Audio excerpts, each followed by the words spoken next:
राधे राधे। आज की कहानी है भक्त रघुनाथ और प्रभु की लीला। बहुत समय पहले की बात है। एक छोटा सा गांव था, शांत, सुंदर और हरियाली से भरा हुआ। वहीं एक साधारण किसान रहता था, रघुनाथ। रघुनाथ गरीब था, लेकिन बड़ा श्रद्धालु। हर सुबह वह सूर्योदय से पहले उठता, स्नान करता और तुलसी के सामने दीपक जलाकर श्री राम का नाम लेता। उसके पास ज़्यादा कुछ नहीं था। एक पुरानी झोंपड़ी, थोड़ी सी ज़मीन और एक गाय, लेकिन उसके चेहरे पर एक शांति थी, एक स्थिरता थी जो बड़े बड़े राजाओं में भी नहीं होती। एक वर्ष गांव में भीषण अकाल पड़ा।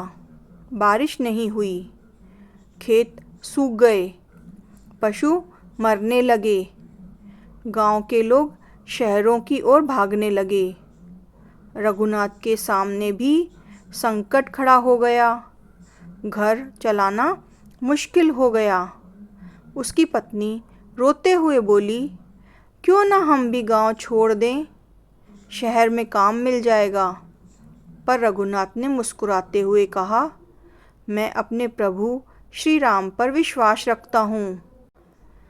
जब तक मेरा दिल उनके नाम में है, तब तक कोई भूखा नहीं रह सकता।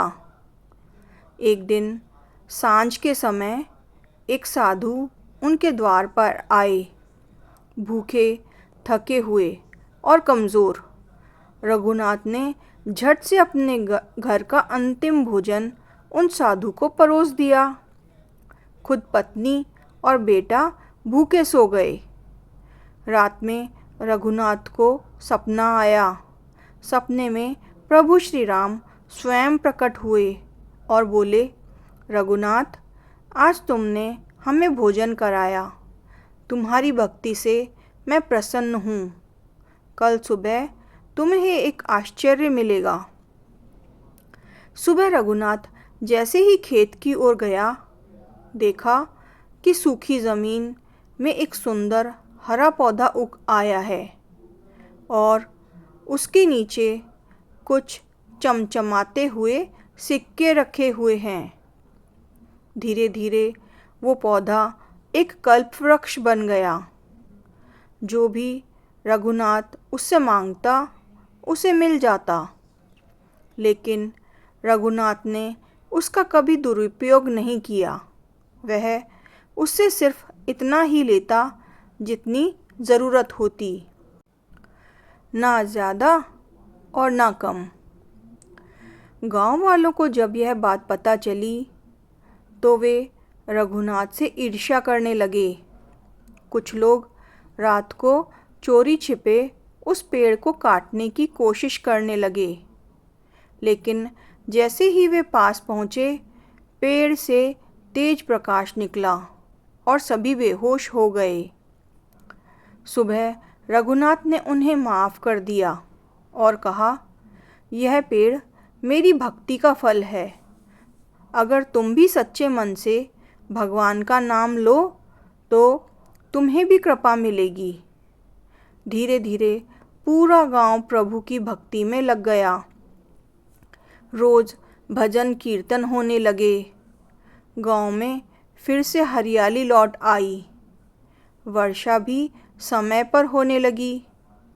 अकाल समाप्त हुआ। एक दिन प्रभु श्री राम स्वयं अपने पार्षदों के साथ रघुनाथ के घर आए। उन्होंने कहा, अब समय आ गया है रघुनाथ, चलो मेरे धाम। तुम्हारा जीवन सफल रहा। रघुनाथ मुस्कुराया, पत्नी और बेटे को आशीर्वाद दिया और प्रभु के साथ उनके दिव्य रथ में बैठकर साक्षात बैकुंठ धाम को चला गया। इस कहानी से हमें यह शिक्षा मिलती है कि सच्ची भक्ति, सेवा और निस्वार्थता कभी व्यर्थ नहीं जाते।